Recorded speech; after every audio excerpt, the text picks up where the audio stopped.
পূর্বে সিরিয়ালে আজকের পর্বে আপনারা দেখতে পাবেন তুফান মারতে এসেছে শুভকে, আর তুফান শুভকে গুলি তাক করে শুভকে মেরে দেয়। আর মোহনা পাশের ঘর থেকে শুনতে পায় গুলির আওয়াজ। তখন মোহনা আনন্দে নাচে যে গুলির আওয়াজ, তার মানে আমার পথে কাটা সরিয়ে দিয়েছে, এবার আমি যাব এ বলে। তখন তুফানকে বলে মোহনা যে তুফান তুমি দরজাটা খোলো, দরজাটা খোলো। তখন তুফান দরজাটা খুলতে দেরি করলে বলে কী ব্যাপার তুফান দরজা কেন খুলছে না? তখন ঠিক সময়ে তুফান দরজাটা খুলে আর বলে তুমি মেরে দিয়েছো? তো হ্যাঁ আমি মেরে দিয়েছি, তো লাশটাকে তো এবার সরাতে হবে, তো লাশটা নিয়ে যাও। অন্যদিকে দেখা যায় যে শুভর শাশুড়ি মা আর ঠাম্মি শাশুড়ি বলছে যে তোমরা পেয়েছো বড় বৌমা শুভকে বা আদিকে কোথাও খোঁজ পেয়েছো? তখন ওর শাশুড়ি মা বলে আমরা কোথায় খুঁজ পাবো মা, বলুন আপনি, ওরা তো নিজের ইচ্ছাতে দুজনে চলে গেছে, তাহলে কি ওদেরকে আমরা খুঁজে পাবো? না পাবো না, ওরা আমাদের থেকে দূরে ভালো থাকার জন্য ওরা চলে গেছে। তখন আমার শাশুড়ি মা বলছে না তুমি এ কথা বলতে না, ওরা কোথাও যায়নি দূরে, একা একা, ওদের কোনো বিপদ হয়েছে এসব বলে। অন্যদিকে দেখা যায় যে শুভকে সেখান থেকে তুফান নিয়ে চলে যায়। আর তখন মোহনা আদিতকে বলে আদ্রিত এবার তুমি আমাদের মধ্যে থেকে পথে কাটা সরে গেছে, এবার তুমি আমাকে ভালোবাসবে তো? তখন আদ্রিত বলে তুমি এসব কী বলছো, তুমি একটা ক্রিমিনাল, তুমি আমার স্ত্রীকে খুন করেছো। তখন মোহনা বলে তুমি ভুল করছো, আমি তো করিনি গো, খুন তো করেছে ওই ইডিয়েট তুফানটা, আমি কেন করব? দেখো আমি ভাগ্যিস ওই ছেলেটাকে পেয়ে গেছিলাম, তাই আমার হাতে রক্তটা লাগলো না, আমি সরিয়ে দিতে পারলাম খুব ভালো করে শুভকে, এসব বলছে। আর তখন বলছে তুমি তো ওকে নিষেছিলে নাকি? অন্যদিকে দেখা যায় যে তুফান শুভকে টানতে টানতে নিয়ে চলে যায় অন্য ঘরে। তখন অন্য ঘরে দেখা যায় মোহনা বলে যে এবার আমরা খুব ভালোভাবে সংসার করব। একটা কথা বলি তোমাকে, আমি যদি কাউকে না পাই আমি তাকে পৃথিবীতে বাঁচতে দিই না। তোমাকে একটা গল্প শোনা, 6 বছর আগেকার একটা ঘটনা। ঠিক তোমার মতো একটা পেশেন্ট এসেছিলো আমার কাছে, আর আমি তাকে সেবা করতে করতে আমি তার ভালোবেসে ফেলেছি, কিন্তু সে ছেলেটা কোনো মতেই আমাকে ভালোবাসবে না, আমার থেকে দূরে সরে যেতে চায় বারবার। তাই আমি কী করলাম তুমি জানো? আমি ওকে আমার এই পৃথিবী থেকে সরিয়ে দিয়ে আমার নিজের কাছে রেখে দিলাম। ঠিক তুমি যদি আমাকে রিজেক্ট করো তোমাকেও ঠিক একই রকম এভাবে এবং করবো।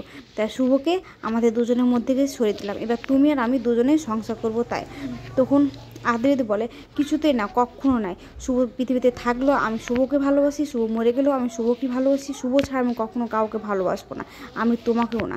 তখন মোহনা বলে আবার তুমি আমাকে রিজেক্ট করছো? আমি রিজেক্ট একদম পছন্দ করি না, তুমি দেখবে বলে একটা ছুরি নিয়ে আসে। তখন বলে তুমি মেরে ফেলবে আমাকে? মেরে ফেলো, আমি মরার ভয় পাই না, আমি মরে গেলেও আমি শুভকেই ভালোবাসি।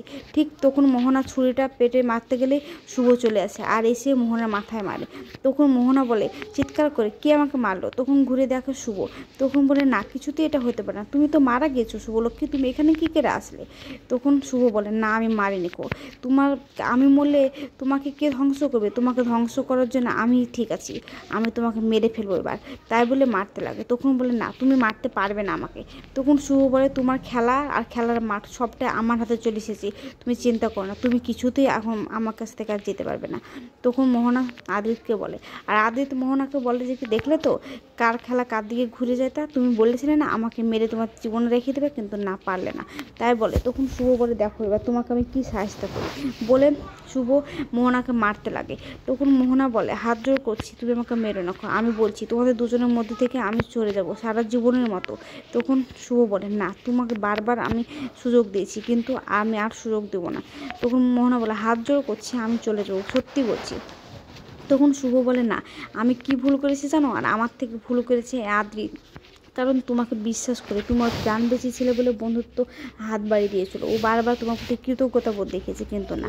আর আমি দেখিয়েছি যে আমার স্বামীর জীবনটাকে তুমি বাঁচিয়েছো, তাই তোমাকে যাই হোক না আমি পুলিশের হাতে তুলে দিইনি, কিন্তু এবার না, এবার আমি তোমাকে নিজের হাতে শেষ করব, বলে ওকে মারতে শুরু করে।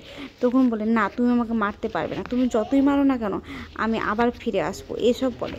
তখন বলে আবার এই মুখে আবার কথা বলছো, দাঁড়াও এবার আমি তোমাকে ধ্বংস করব, আমি তোমার ধ্বংসের কারণ, আমি নিজে হাতে তোমাকে শাস্তি দেবো, বলে ওকে মারতে থাকে। মারতে মারতে দেখে যে একসময় ও মাথায় জোরে আঘাত করতে গেলে সেখানে গৌমিত্র চলে আসে আর বলে শুভদি না তুমি ওই কোন একটা ক্রিমিনাল মেয়েকে মেরে তোমার হাতটা নষ্ট করো না, ওকে যা শাস্তি দিবে আইন শাস্তি দিবে, আমি পুলিশ সাথে করে নিয়ে এসেছি। তখন মোহনা পুলিশের কাছে দৌড়ে যায় ছুটে আর বলে আমাকে বাঁচান, আমাকে এরা কিডন্যাপ করে আমাকে মেরে ফেলছিল, আপনারা বাঁচান। তখন পুলিশরা বলে হ্যাঁ আর তোমাকে বাঁচাবো শুধুমাত্র ওর হাত থেকে, কিন্তু না আমাদের আইনের হাত থেকে না, তুমি কি করেছো না করেছো সব কিছু আমাদের কাছে ধরা পড়ে গেছে।